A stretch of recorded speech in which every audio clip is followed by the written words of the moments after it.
मतलब इससे पहले भी हमने गवर्नर्स देखे हैं, उसके बाद आपका भी आना हुआ है।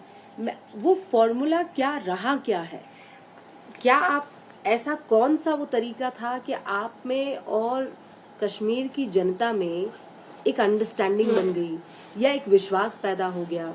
वो पहल कैसे हुई? ऐसा क्या हुआ कि उनको आप में और मोदी सरकार में विश्वास आ गया? और ये वही लोग हैं, बदले तो है नहीं, किसी तरह का कोई फर्क तो आया नहीं है। यही वो बच्चे थे जिनके हाथों में पत्थर होता था, आज इनके हाथों में मोबाइल फोन है, कंप्यूटर है। ये कैसे संभव हो पाया है? मैंने पहले आपको बताया कि देश में जो सरकार है उसकी नीति बड़ी स्पष्ट है और उस नीति को जमीन पर उतारने का ईमानदारी से प्रयास हो रहा है।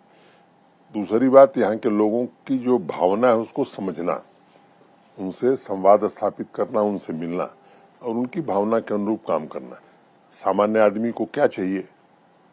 मैं मानता हूं कि उस जो बुनियादी नागरिक सुविधाएं हैं, सड़क, बिजली, पानी, ये समय से मिले, स्वास्थ्य की सुविधाएं अच्छी मिल जाए, स्कूल कॉलेज में पढ़ाई ठीक से हो, और व्यापार करना चाहता है तो उससे कोई रोड़ा न अटकाए, व्यापार करने की उसको अनुमति मिल जाए।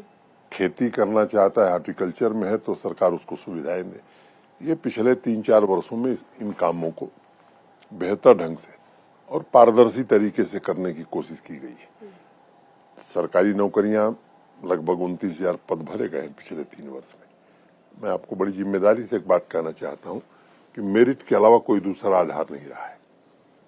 मुझे एक बच्ची मिलने आई थी, उसके पिताजी ठेले पर सब्जी बेचते हैं, मिठाई लेकर आई थी, तो उसने कहा कि मैं तो सोच नहीं सकती थी कि मैं भी नौकरी पा सकती हूँ, भी केएस अफसर बन सकती हूँ। तो ऐसे गरीब परिवारों के लोग जिन्होंने कभी सोचा नहीं था, वो अब सरकारी नौकरी पा रहे हैं, अच्छा कर रहे हैं। और पब्लिक सर्विस गारंटी एक्ट की सर्विसेज को हमने ऑनलाइन कर दिया है मैक्सिमम। अच्छा। और एक कोशिश हम कर रहे हैं कि जनता जिन सर्विसेज का उपयोग करती है उन्हें ऑटो एस्केलेशन मोड में कर दिया जाए।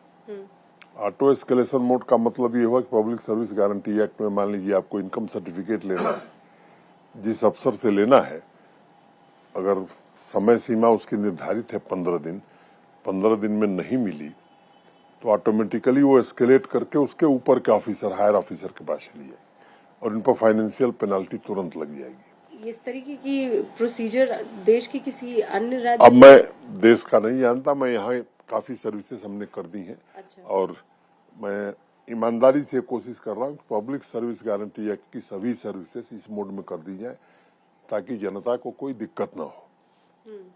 और जनता को दिक्कत नहीं होगी, जनता को भरोसा होना चाहिए। और मुझे लगता है कि इससे भरोसा कायम हुआ है। लोगों को ये लगता है कि नहीं, जो लोग यहाँ के प्रशासन को देख रहे हैं वो हमारे दुख दर्द को, तकलीफ को समझते हैं और सही फैसला करते हैं।